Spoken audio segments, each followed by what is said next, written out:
दोस्तों 8 दिसंबर 2021 को हुई दुर्घटना पर संसदीय समिति ने एक चौंकाने वाली रिपोर्ट पेश की है। 8 दिसंबर 2021 भारतीय सेना और देश के इतिहास का एक काला दिन। देश के पहले सीडीएस जनरल विपिन रावत, उनकी पत्नी मधुलिका रावत और 12 अन्य सशस्त्र बल कर्मियों की हेलीकॉप्टर दुर्घटना में दुखद मृत्यु हुई। इस घटना के पीछे की सच्चाई क्या है?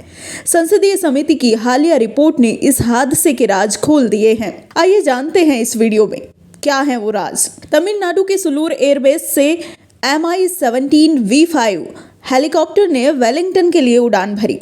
विमान में जनरल विपिन रावत, उनकी पत्नी और 12 अन्य अधिकारी सवार थे। लेकिन उड़ान के कुछ ही समय बाद ये हेलीकॉप्टर कुन्नूर की पहाड़ियों में दुर्घटनाग्रस्त हो गया। इस हादसे में 13 लोगों की तुरंत मौत हो गई, जबकि ग्रुप कैप्टन वरुण सिंह गंभीर रूप से घायल हुए। हालांकि एक हफ्ते बाद इलाज के दौरान उनका भी निधन हो गया। संसदीय समिति की रिपोर्ट के मुताबिक इस हादसे का मुख्य कारण मानवीय चूक थी। रिपोर्ट में पायलट की गलती और अन्य तकनीकी खामियों को भी संभावित कारण बताया गया है। हेलीकॉप्टर का मॉडल MI-17 V5 था, जो अपनी मजबूती और सुरक्षा के लिए जाना जाता है। लेकिन उस दिन खराब मौसम और मानवीय चूक ने ये बड़ा हादसा कर दिया। रक्षा संबंधी स्थायी समिति ने 13वीं रक्षा योजना अवधि के दौरान भारतीय वायुसेना के विमानों की 34 दुर्घटनाओं का जिक्र किया। 2021-22 में 9 विमान और 2018-19 में 11 विमानों की दुर्घटनाएं हुई। रिपोर्ट के अनुसार इन दुर्घटनाओं में मानवीय चूक प्रमुख कारण रही है। ये आंकड़े भारतीय वायुसेना की सुरक्षा प्रक्रियाओं को मजबूत करने की आवश्यकता को उजागर करते हैं।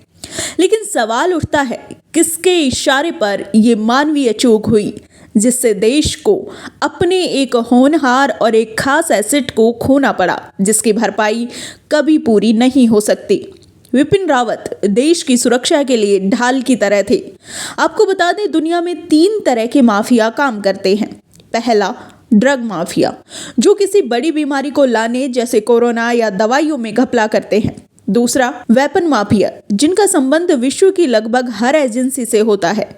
और तीसरा है भूमाफिया, जो कंस्ट्रक्शन, जमीन हड़प जैसे मामलों में शामिल होते हैं। विपिन रावत हादसे के बाद इस तरह की खबरें आई कि उन्होंने किसी देशी कंपनी से हथियारों की डील न करके विदेशी रशियन कंपनी से डील के लिए हाँ किया था। उसके कुछ ही दिन बाद ये हादसा हो गया। ये कहीं ना कहीं हमारी सुरक्षा एजेंसियों की भी चूक कही जाएगी। उन्होंने समय रहते ऐसे खतरों को नहीं भापा। हालांकि यहाँ मानवीय कारण संसद की रिपोर्ट में सौंपा गया है, लेकिन सवाल उठता है, ये मानवीय कारण किसके इशारे पर हुआ? इस रिपोर्ट के बाद रक्षा मंत्रालय और भारतीय वायुसेना को अपनी सुरक्षा प्रक्रियाओं की समीक्षा करनी होगी। पायलट ट्रेनिंग और तकनीकी सुधारों पर विशेष ध्यान देने की जरूरत है। समिति ने सुझाव दिया है कि मानवीय चूक की संभावना को कम करने के लिए आधुनिक तकनीकों और सख्त निगरानी प्रक्रियाओं को अपनाया जाना चाहिए। जनरल विपिन रावत ने अपने जीवन में सेना और देश के लिए कई अभूतपूर्व योगदान दिए। उनकी मृत्यु एक बड़ी क्षति है, लेकिन ये घटना हमें सुरक्षा प्रक्रियाओं को बेहतर बनाने की प्रेरणा देती है। क्या हम भविष्य में ऐसे हादसों को रोकने में सक्षम होंगे? अपनी राय हमें कमेंट में जरूर बताएं। Bureau report NSE 9 news, Jaipur.